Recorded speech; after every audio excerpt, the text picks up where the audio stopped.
सोहना हो गया जी।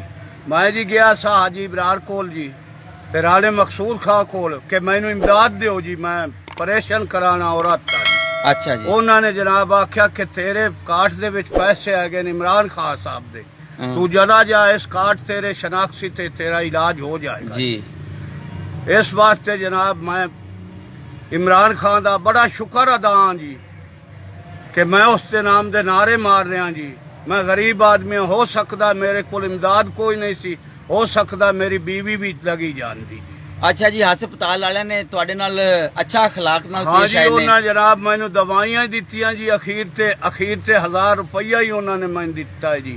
तुसी हुण इमरान खान साहब दे बारे की कहना चाहते जी? इमरान खान जिंदाबाद जी, इमरान खान जिंदाबाद। अच्छा अच्छा अच्छा। ये तुहाडी जेहड़ी बीवी दा ऑपरेशन होया जी, आ बीवी है जी? हाँ जी है भी। अच्छा जी, ऑपरेशन किस चीज दा होया जी? ऑपरेशन होया जी पित्ते दी पत्थरी दा जी।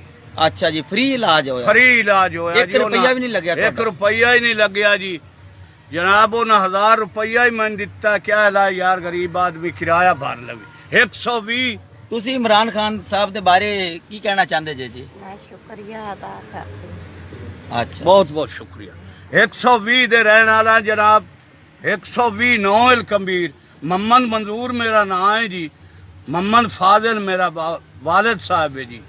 इमरान खान का बहुत बहुत शुक्रिया अदा कर